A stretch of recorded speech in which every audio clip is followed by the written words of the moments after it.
ఓం శ్రీమాత్రే నమః. నమస్తే అండి. ఎలా ఉన్నారండి? అంత బాగున్నారా? నేను కూడా బాగున్నానండి. ఈరోజు ఏం చెబుతాను అంటే, కొంతమంది మూర్ఖుల వల్ల కొంతమంది అమాయకులు బలైపోతూ ఉంటారు.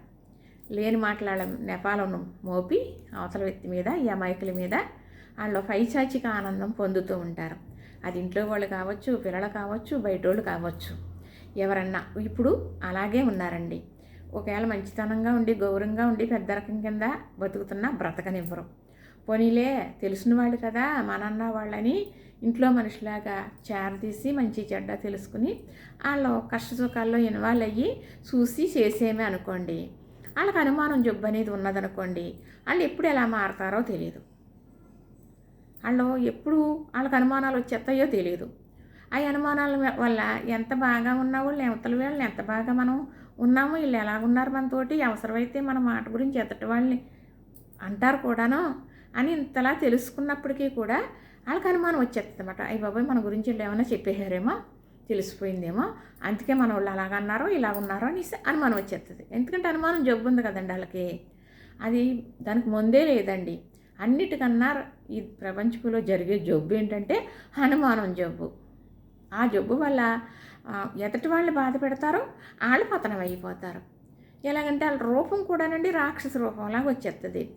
తిండి తినరు, నిద్ర ఉండదు, ఇంకా ఏదో జరిగిపోయిందని ఏమీ లేనిది అక్కడ గాలి పోగొట్టేసుకుని ఆలోచిస్తూ సంసారంలో ఇబ్బందులు ఉంటూ ఉంటాయి. అవి పట్టించుకొని పక్కన పెట్టేస్తారు. అవసరం లేని ఈ ఆలోచన ఏమీ లేనిది గాలి పోగొట్టేసుకుని అనుమానం అన్నమాట అండి. ఆ అనుమానం ఈ మాట తెలిస్తే వాళ్ళు ఏం బాధపడతారో అనుకున్న వాళ్ళు అయితే అనుమానం పడరు. ఒకవేళ నిజాయితీగా అవతల వాళ్ళు మన వాళ్ళకి మన గురించి ఇలా చెప్పారు అని తెలిసిందనుకోండి, అప్పుడు ఏం చెయ్యాలి? యువతల దగ్గర వచ్చి అది ఎంతవరకునో కనుక్కొని అప్పుడు మాట్లాడేసి అక్కడతో వాళ్ళతో రిలేషన్ కట్ చేసుకుని వాళ్ళ ఉండాలి. నిజాయితీ అయిన వాళ్ళైతే.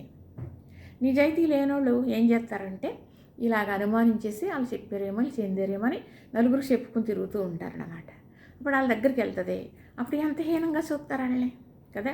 ఇన్నాళ్ళ నుంచి మంచిగా ఉన్నదంతా పోతుంది కదా. వీళ్ళందరూ మంచి వాళ్ళకుండొచ్చు, వాళ్ళందరూ మంచి వీళ్ళకుండొచ్చు. అయినప్పటికీ ఒక్క మాట తోలనాడు మాట్లాడారనుకోండి, వాళ్ళు ఇంక మళ్ళీ జన్మలో జారనిస్తారా, మొహం చూస్తారా?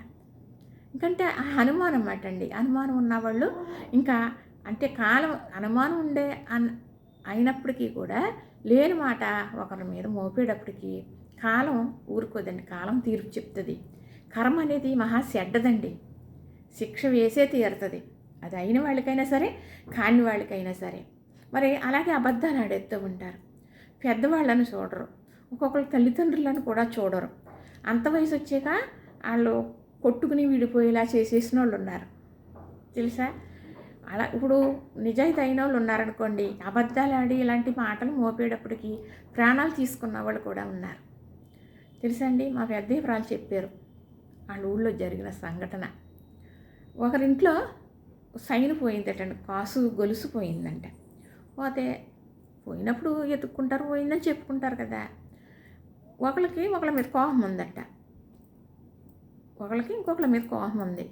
వాళ్ళే తీసేసారు అన్నారంట. వాళ్ళే తీసానంటే అవతల వ్యక్తి చాలా పౌరుషం అయినాడు, చాలా నిక్కర్స్ అయినాడంట. అది అయితే మా ఇంట్లోకి వచ్చి చూసుకోండి, మా ఇంట్లో కానీ దొరికితే నేను వెంటనే చచ్చిపోతాను అన్నాడంట. అంటే అన్నాడు కదా పౌరుషమైనడు చచ్చిపోతాడు, మేము మాట ఇంతకని అనుకోవాలి కదా. మరి వాళ్ళ మీద నిందమోపునుడు చేసాడో ఏం చేసాడో. తడుంతెల మొక్కల కాడ పల్లెటూరులో పెద్ద పెద్ద ఇల్లులుండి ప్రహారీలుండి ఉంటాయన్నమాట, ఖాళీలు ఎక్కువ ఉంటాయి. అలా మొక్కల కాడ ఉందంట సైన్. వీళ్ళింట్లో ఉన్నది అన్నాడు కదా, మా ఇంట్లో ఉంటే చూపించమంటే వాళ్ళ ఇంట్లో ఉంది. తెల్లరేపు చచ్చిపోయాడండి అతను. ఇంతంత పిల్లలు వాళ్ళకి, చిన్న చిన్న పిల్లలు. ఎంతో నరకయాతన అంటే ఎంతో బాధలు పడి అప్పుడే మరి ఎన్నేళ్ళు అయిందో కానీ. ఎంత పాపం అండి ఒకళ్ళదా ఆ భార్యది ఉసురు పోసుకోవడం, చచ్చిపోనుడు ఇది పాపం కట్టుకోవడం, పిల్లలు ఉసురు పోసుకోవడం, వాళ్ళు బ్రతికినన్నాళ్ళు ఏడుస్తారు. ఆ ఉసురు పోసుకోవడం వీళ్ళకి ఏమన్నా ఇది ఉంటుందంటారా? ఒకళ్ళని మోసం చేయటం, ఒకళ్ళని బాధ పెట్టడం, ఒకళ్ళని ఇబ్బంది పెట్టడం, ఒకళ్ళని లేని మాటలు అనడం, ఒకళ్ళు నమ్మించేసి డబ్బులు బంగారాలు తినేయడం,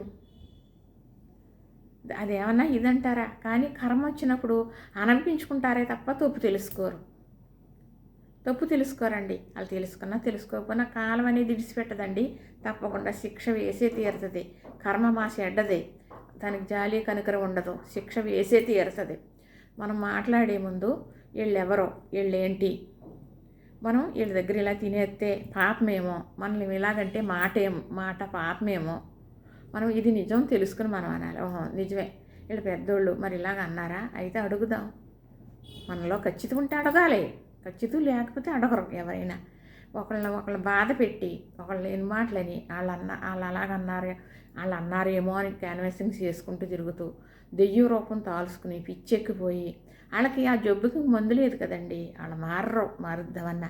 అలాంటి వాళ్ళు ఎదుటి వాళ్ళ మీద అబండాలేసి ఇంకా రాక్షసత్వంతో బ్రతుకుతూ ఉంటారన్నమాట. డబ్బులు ఉన్నాయి కదా అని చిన్నోళ్ళైనా పెద్దోళ్ళైనా మాటలు ఇసురెత్తూ ఉంటారు, లేని మాటలు అబద్ధాలు ఆడేస్తూ ఉంటారు. అందరూ కదండి, కొందరు. చాలామంది ఏమంటారంటే డబ్బన్నా పోవాలి, జబ్బన్నా రావాలి, వాళ్ళ రోగం కుదరాలంటేని అని అంటారు. కాదండి, అక్కర్లేదు. టైం అనేది ఉంటుంది. నేను అంటున్నాను కదా, కాలం అనేది విడిచిపెట్టదండి. కర్మ తప్పకుండా శిక్ష వేస్తుంది. కానీ ఒక్కొక్కళ్ళు ఉన్నారనుకోండి, మాకులాంటి వాళ్ళు, ఎందుకులే భగవంతుడు వాళ్ళు చల్లగా ఉండాలని చూడాలి అని అనుకుంటాం. ఎందుకంటే ఈ మనసు అలాంటిది కాబట్టి మాలాంటి వాళ్ళు. అయినా ఎవరు చేసే పని వాళ్ళు చేస్తారండి. ఏది ఎప్పుడు జరగాలో అది జరుగుతుంది. ఏది శాశ్వతం కాదు. ఒక ప్రాణాన్ని లెక్క చేయకుండా మనం మాట్లాడితే, ఒక మనిషికి మనం విలువనివ్వకపోతే ఇంకేంటి మన బ్రతుకు? నిజాలు తెలుసుకోవాలి, తెలుసుకుని మాట్లాడాలి. ఏమంటారు? అంతే కదా. ఇలాంటివి ఉంటూ ఉంటాయండి. లైక్ చేయండి, షేర్ చేయండి, సబ్స్క్రైబ్ చేయండి.